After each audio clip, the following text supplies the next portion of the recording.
1 Tawarik 14 ayat 1 sampai 17 demikian firman Tuhan. Hiram, Raja negeri Tirus, mengirim utusan kepada Daud dan kayu aras, tukang-tukang batu dan tukang-tukang kayu untuk mendirikan sebuah istana baginya. Lalu taulah Daud bahwa Tuhan telah menegakkan dia sebagai raja atas Israel, sebab martabat pemerintahannya terangkat tinggi oleh karena Israel umatnya. Daud mengambil lagi beberapa istri di Yerusalem, dan ia memperanakkan lagi anak-anak lelaki dan perempuan. Inilah nama anak-anak yang lahir bagi dia di Yerusalem. Syamua, Sobab, Nathan, Salomo, Yibar, Eliswa, Elpelet, Noga, Nefek, Yafia, Elisama, Beelyada, dan Elifelet. Ketika didengar orang Filistin bahwa Daud telah diurapi menjadi raja atas seluruh Israel, maka majulah semua orang Filistin untuk menangkap Daud. Tetapi Daud mendengar hal itu, lalu majulah ia menghadapi mereka. Ketika orang Filistin itu datang dan mengadakan penyerbuan di lembah Refaim, bertanyalah Daud kepada Allah, apakah aku harus maju melawan orang Filistin itu? Dan akan kau serahkankah mereka ke dalam tanganku? Tuhan menjawab, majulah, aku akan menyerahkan mereka ke dalam tanganmu. Lalu majulah ia ke Baal Perasim, dan Daud memukul mereka kalah di sana. Berkatalah Daud, Allah telah menerobos musuhku dengan perantaraanku, seperti air menerobos. Sebab itu, orang menamakan tempat itu Baal Perasim. Orang Filistin itu meninggalkan para allahnya di sana. Lalu orang Israel membakarnya habis atas perintah Daud. Ketika orang Filistin menyerbu sekali lagi di lembah itu, maka bertanyalah lagi Daud kepada Allah. Lalu Allah menjawab, janganlah maju di belakang mereka, tetapi buatlah gerakan melingkar terhadap mereka, sehingga engkau dapat menyerang mereka dari jurusan pohon-pohon kertau. Dan bila engkau mendengar bunyi derap langkah di puncak pohon-pohon kertau itu, maka haruslah engkau keluar bertempur, sebab Allah telah keluar berperang di depanmu untuk memukul kalah tentara orang Filistin. Dan Daud berbuat seperti yang diperintahkan Allah kepadanya. Maka mereka memukul kalah tentara orang Filistin, mulai dari Gibeon sampai Gezer. Lalu termasyurlah nama Daud di segala negeri, dan Tuhan mendatangkan rasa takut kepadanya atas segala bangsa.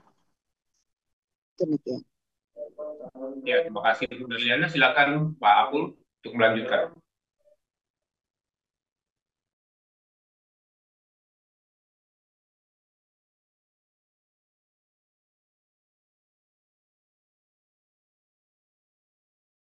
Baik, saya lanjutkan. Dari situ Yesus berangkat ke daerah Yudea dan ke daerah seberang sungai Yordan, dan di situ pun orang banyak datang mengerumuni dia. Dan seperti biasa, ia mengajar mereka pula. Maka datanglah orang-orang Farisi dan untuk mencoba Yesus, mereka bertanya kepadanya, apakah seorang suami diperbolehkan menceraikan istrinya? Tetapi jawabnya kepada mereka, apa perintah Musa kepada kamu? Jawab mereka, Musa memberi izin untuk menceraikannya dengan membuat surat cerai. Lalu kata Yesus kepada mereka, Justru karena ketegaran hatimulah, maka Musa menuliskan perintah ini untuk kamu. Sebab pada awal dunia, Allah menjadikan mereka laki-laki dan perempuan. Sebab itu, laki-laki akan meninggalkan ayahnya dan ibunya dan bersatu dengan istrinya, sehingga keduanya itu menjadi satu daging. Demikianlah mereka bukan lagi dua, melainkan satu. Karena itu, apa yang telah dipersatukan Allah tidak boleh diceraikan manusia. Ketika mereka sudah di rumah, murid-murid itu bertanya pula kepada Yesus tentang hal itu. Lalu katanya kepada mereka, barang siapa menceraikan istrinya, lalu kawin dengan perempuan lain, ia hidup dalam perzinahan terhadap istrinya itu. Dan jika si istri menceraikan suaminya dan kawin dengan laki-laki lain, ia berbuat zina. Lalu orang membawa anak-anak kecil kepada Yesus, supaya ia menjamah mereka. Akan tetapi murid-muridnya memarahi orang-orang itu. Ketika Yesus melihat hal itu, ia marah dan berkata kepada mereka, biarkan anak-anak itu datang kepadaku, jangan menghalang-halangi mereka, sebab orang-orang yang seperti itulah yang mempunyai kerajaan Allah. Aku berkata kepadamu, sesungguhnya barang siapa tidak menyambut kerajaan Allah seperti seorang anak kecil, ia tidak akan masuk ke dalamnya. Lalu ia memeluk anak-anak itu dan sambil meletakkan tangannya atas mereka, ia memberkati mereka.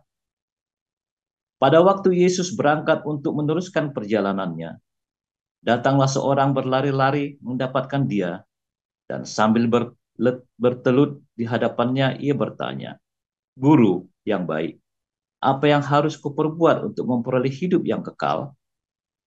Jawab Yesus, mengapa kau katakan aku baik? Tak seorang pun yang baik selain daripada Allah saja. Engkau tentu mengetahui segala perintah Allah. Jangan membunuh, jangan berzina, jangan mencuri, jangan mengucapkan saksi dusta, jangan mengurangi hak orang, hormatilah ayahmu dan ibumu. Lalu kata orang itu kepadanya, Guru, semuanya itu telah kuturuti sejak masa mudaku. Tetapi Yesus memandang dia dan menaruh kasih kepadanya, lalu berkata kepadanya, hanya satu lagi kekuranganmu. Pergilah, jualah apa yang kau miliki, dan berikanlah itu kepada orang-orang miskin, maka engkau akan beroleh harta di surga. Kemudian datanglah kemari, dan ikutlah aku. Mendengar perkataan itu, ia menjadi kecewa, lalu pergi dengan sedih, sebab banyak hartanya.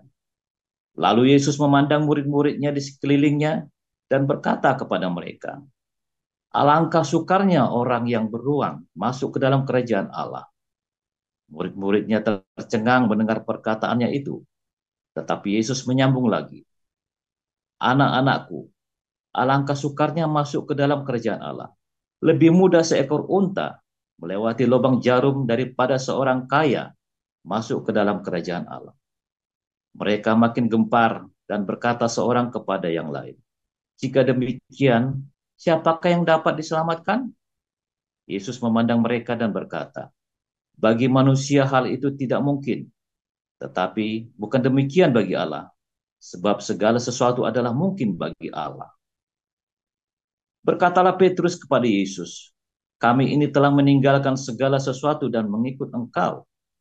Jawab Yesus, aku berkata kepadamu, sesungguhnya setiap orang yang karena aku dan karena Injil meninggalkan rumahnya, saudaranya laki-laki atau saudaranya perempuan, ibunya atau bapaknya, anak-anaknya atau ladangnya, orang itu sekarang pada masa ini juga akan menerima kembali 100 kali lipat rumah, saudara laki-laki dan saudara perempuan, ibu, anak dan ladang, sekalipun disertai berbagai penganiayaan. Dan pada zaman yang akan datang, ia akan menerima hidup yang kekal. Tetapi banyak orang yang terdahulu akan menjadi yang terakhir, dan yang terakhir akan menjadi yang terdahulu. Yesus dan murid-muridnya sedang dalam perjalanan ke Yerusalem, dan Yesus berjalan di depan. Murid-murid merasa cemas dan juga orang-orang yang mengikuti dia dari belakang merasa takut. Sekali lagi Yesus memanggil ke-12 muridnya, dan ia mulai mengatakan kepada mereka apa yang akan terjadi atas dirinya. Katanya, sekarang kita pergi ke Yerusalem, dan anak manusia akan diserahkan kepada imam-imam kepala dan ahli-ahli Taurat, dan mereka akan menjatuhi dia hukuman mati, dan mereka akan menyerahkan dia kepada bangsa-bangsa yang tidak mengenal Allah. Dan ia akan diolok-olokkan, diludahi, disesah, dan dibunuh, dan sesudah 3 hari ia akan bangkit. Lalu Yakobus dan Yohanes anak Zebedeus mendekati Yesus dan berkata kepadanya, Guru, kami harap supaya engkau kiranya mengabulkan suatu permintaan kami. Jawabnya kepada mereka, apa yang kamu kehendaki aku perbuat bagimu? Lalu kata mereka, perkenankanlah kami duduk dalam kemuliaan-Mu kelak, yang seorang lagi di sebelah kananmu dan yang seorang di sebelah kirimu. Tetapi kata Yesus kepada mereka, kamu tidak tahu apa yang kamu minta. Dapatkah kamu meminum cawan yang harus kuminum dan dibaptis dengan baptisan yang harus kuterima? Jawab mereka, kami dapat. Yesus berkata kepada mereka, memang kamu akan meminum cawan yang harus kuminum dan akan dibaptis dengan baptisan yang harus kuterima. Tetapi hal duduk di sebelah kananku atau di sebelah kiriku, aku tidak berhak memberikannya. Itu akan diberikan kepada orang-orang bagi siapa itu telah disediakan. Mendengar itu ke-10 murid yang lain menjadi marah kepada Yakobus dan Yohanes. Tetapi Yesus memanggil mereka lalu berkata, kamu tahu bahwa mereka yang disebut pemerintah bangsa-bangsa memerintah rakyatnya dengan tangan besi, dan pembesar-pembesarnya menjalankan kuasanya dengan keras atas mereka. Tidaklah demikian di antara kamu. Barang siapa ingin menjadi besar di antara kamu, hendaklah ia menjadi pelayanmu. Dan barang siapa ingin menjadi yang terkemuka di antara kamu, hendaklah ia menjadi hamba untuk semuanya. Karena anak manusia juga datang bukan untuk dilayani, melainkan untuk melayani dan untuk memberikan nyawanya kepada tebusan bagi banyak orang. Lalu tibalah Yesus dan murid-muridnya di Yeriko. Dan ketika Yesus keluar dari Yeriko bersama-sama dengan murid-muridnya dan orang banyak yang berbondong-bondong, ada seorang pengemis yang buta bernama Bartimeus, anak Timeus, duduk di pinggir jalan. Ketika didengarnya bahwa itu adalah Yesus orang Nazaret, mulailah ia berseru, Yesus, anak Daud, kasihanilah aku. Banyak orang menegurnya supaya ia diam, namun semakin keras ia berseru, anak Daud, kasihanilah aku. Lalu Yesus berhenti dan berkata, panggillah dia.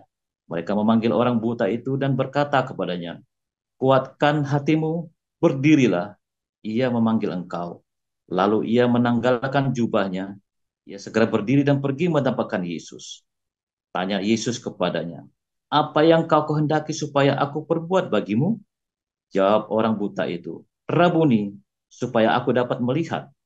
Lalu kata Yesus kepadanya, pergilah, imanmu telah menyelamatkan engkau. Pada saat itu juga melihatlah ia. Lalu ia mengikuti Yesus dalam perjalanan. Demikian firman Tuhan.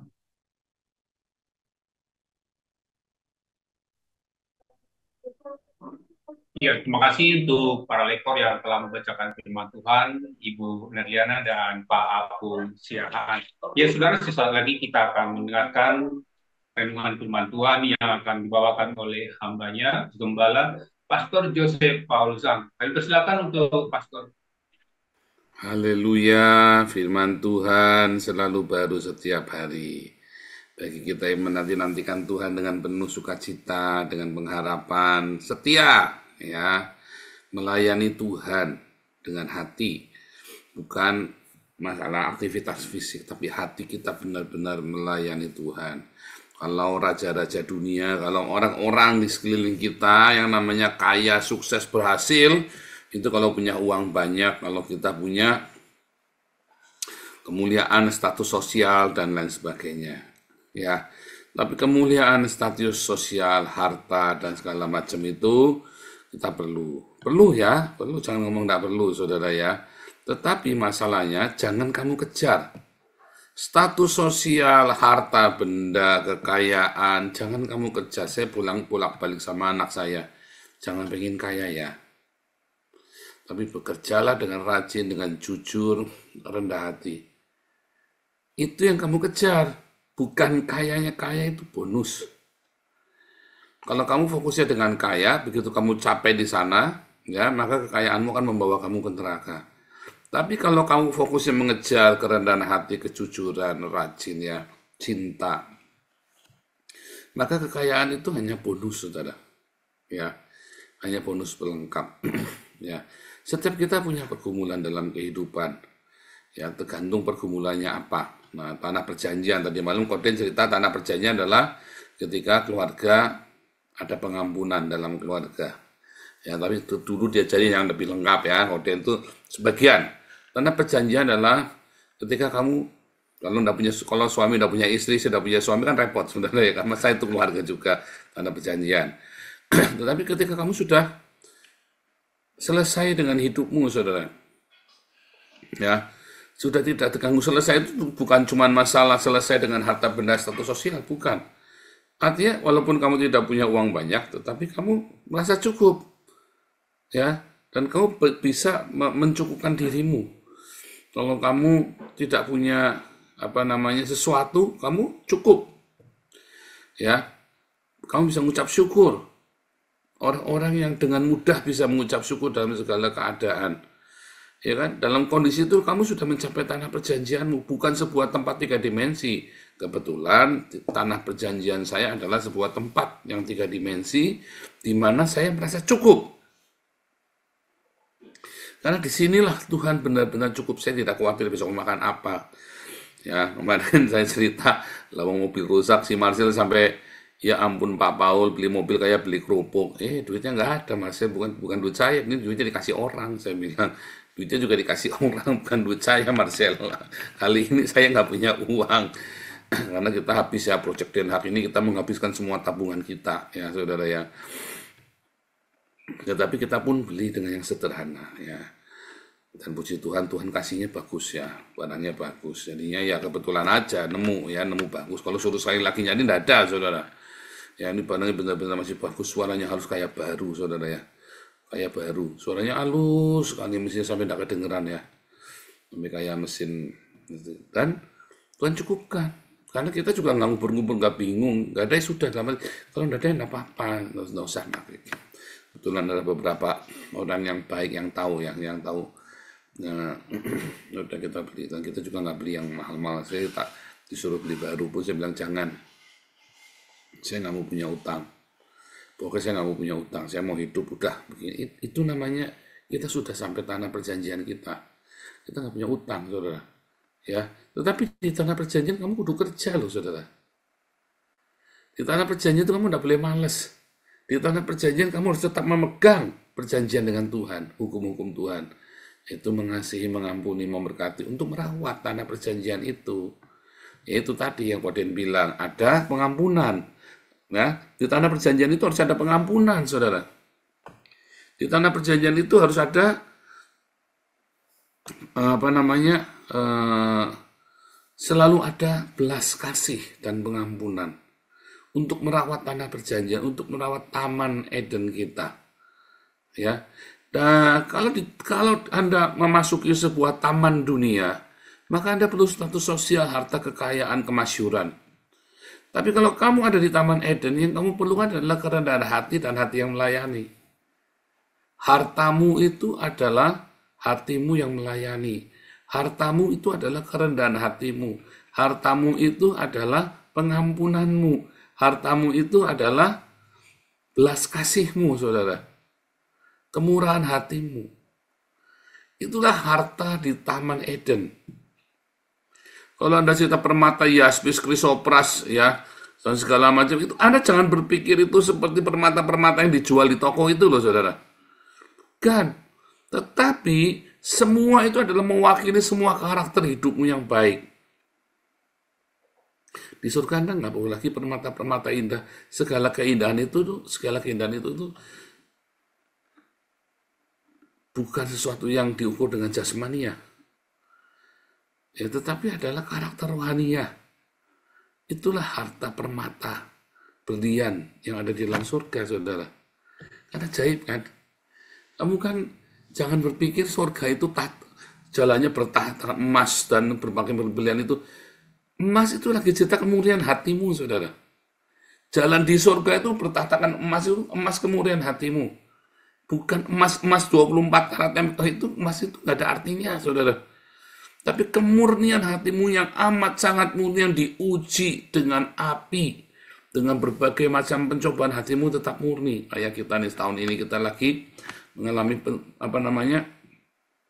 banyak difitnah lagi ya. Biasa kan, kamu diberkati, saudara. Jadi kalau ada fitnah gini, kita tenang-tenang saja. Ya, capek nggak? Ya nggak juga, kan sudah biasa difitnah.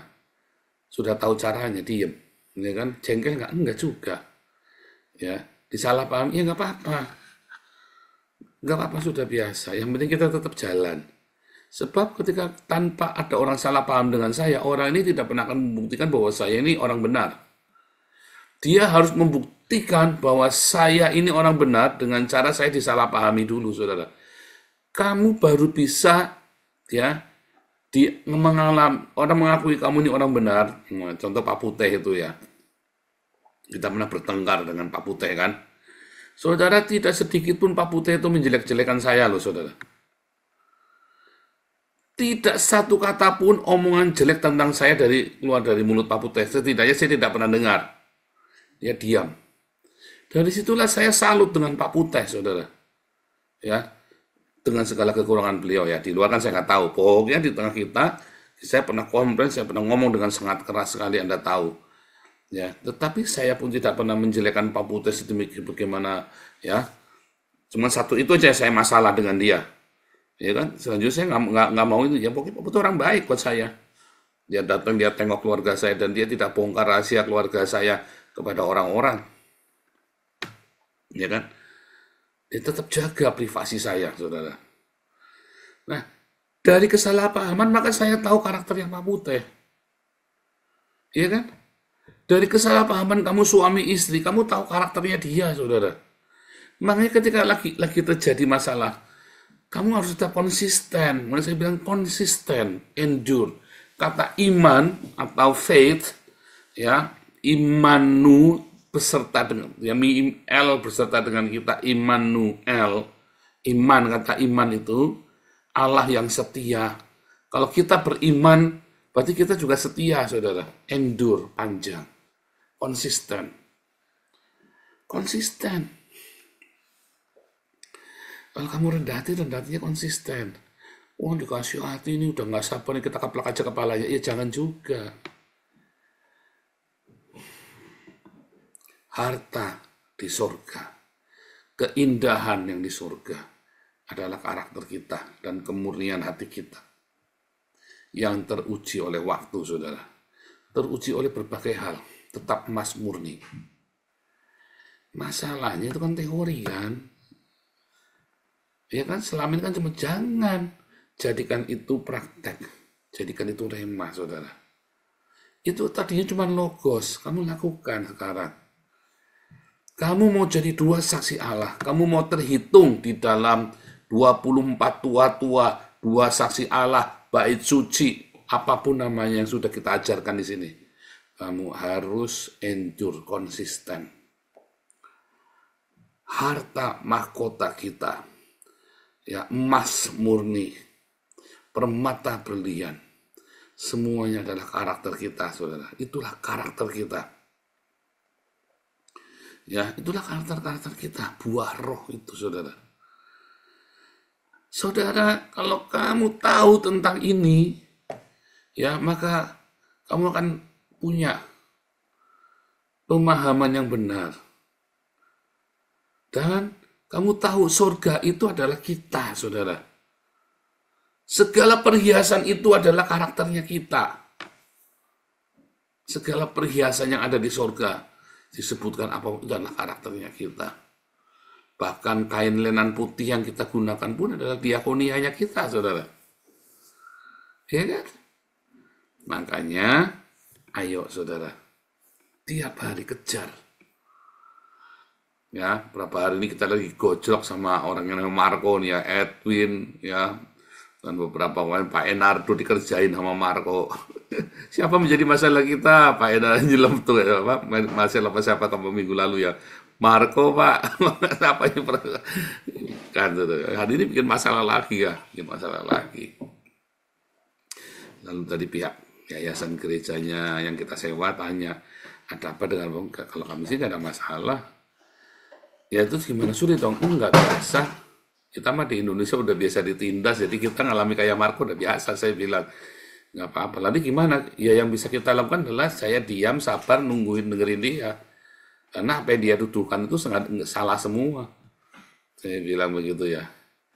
Kita harus tunjukkan kebesaran hati kita di tengah-tengah fitnah diomongin orang. Kita tetap tunjukkan kebaikan hati kita, saudara. Dengan konsisten. Bukan pura-pura juga. Ya, kenapa? Karena kamu tahu ada metanoia, siapa yang menjelekkan orang pertama kali, dialah yang kalah lagi berkonflik. Siapa yang ngomong dengan bersemangat untuk membusukin orang lain, dia yang kalah. Siapa di sini konflik dengan saya, jelek-jelekin saya, kamu udah kalah. Karena saya tidak akan menjelek-jelekan kamu. Kamu sudah kalah telak sama saya, tidak bakal menang. Pak Harto tahu tuh ya. Aduh jangan, kamu tidak bakal menang lawan Pak Paul. Karena Pak Harto sudah tahu ilmunya sama saya, saudara.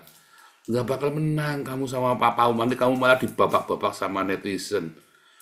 Karena saya tidak akan membusuk-busukan kamu. Ya. Tadinya adalah itu cara untuk kamu mengatasi fitnahan dan hal-hal yang jelek. Ya, dengan cara kamu jangan pernah ngomongin orang yang tidak baik. Ya kan? Pertama begitu. Sebulan, 2 bulan, setahun, 3 tahun kamu sering lakukan, lama-lama jadi karaktermu itu, saudara. Kalau dulu, 10 tahun yang lalu, kamu jelek-jelekin saya, tak samperin, tak pelintir kepalanya, saudara. Saya lagi di mana? Saya lagi di Singapura, saya sengaja pulang, saudara, tak pelintir kepalanya orangnya. Tetapi 10 tahun berlalu, Tuhan ajarin saya, kalau kamu lagi dijelek-jelekin konflik, kamu jangan pernah ngatain yang jelek tentang dia. Ya. Kenapa? Karena bukan saya lemah, saya mampu. Kita yayasan punya uang, gereja kita punya uang. Saya ngalah sama Marco, dia ini pesakit, pecandu. Saya ngalah sama dia bukan karena kita kalah lemah, ya, tapi karena kita kasihan. Dan kita punya belas kasih. Mungkin kita bisa selamatkan jiwanya. Tanpa saya harus nyerang dia kan. Beberapa orang yang fitnah-fitnah kita, dia butuh waktu saudara untuk bisa membuktikan konsistensi kita. Bahkan mungkin si Ceker Babi sama Alengso, dia butuh waktu untuk dia bisa tahu saya ini orang yang konsisten. Ya kan? Dan saya tidak perlu membuktikan kepada mereka. Saya nggak perlu membuktikan kepada mereka.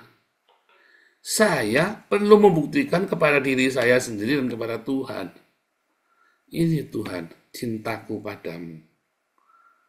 Ini Tuhan, hati yang melayani. Sehingga ketika saya datang, ya, di hadapan tahtanya, ini Tuhan, emas, berlian, permata, yang aku bawa sebagai persembahanku di hadapan tahtamu. Benar nggak, saudara? Anda kepikir itu nggak? Kamu mau bawa apa nanti kalau mati, saudara? Wah, aku bawa ego, bawa harga diriku, Pak. Gundulmu peang, saudara. Piro regone, saudara. Berapa harga dirimu, saudara? Kamu belum lunas kok, masih cicilan, masih dicicil, ya, nunggak terus. Bawa, saudara ya, hatimu yang hancur. Ketika difitnah, ketika kamu disakiti, ketika kamu direndahkan, ketika kamu lagi bingung, ketika kamu lagi... Itulah emas permata berlian, hati yang selalu melayani, saudara. Itulah emas permata berlian yang menjadi perhiasan di langit dan bumi yang baru. Kamu mau bawa apa? Bangsa-bangsa datang membawa segala persembahannya. Itu emang emas berlian, emas karat, berlian berapa 70 karat apa-apa. Enggak, saudara. Karakter kita dibawa, harta kerajaan semua, segala bangsa masuk. Ya, itulah kita, karakternya kita yang kita bawa sebagai emas permata berlian itu. Kamu bawa apa ke surga? Hah? Ada yang udah pakai pakaian lenan putih lagi kan? Diakoni aja pelitnya minta ampun, saudara. Iya kan? Ya, saudara. Kelebihan satu. Ingat perkataan saya. Ya, bawalah persembahanmu. Ya kan? Kata Paulus. Persembahkanlah tubuhmu sebagai persembahan yang kudus, hidup dan berkenan. Itulah emas permata berlian yang kita bawa nanti kepada Tuhan di langit dan bumi yang baru. Itulah persembahan kita. Ya. Kemurnian hati kita, karakter kita, konsistensi kita. Ya. Tuhan Yesus memberkati.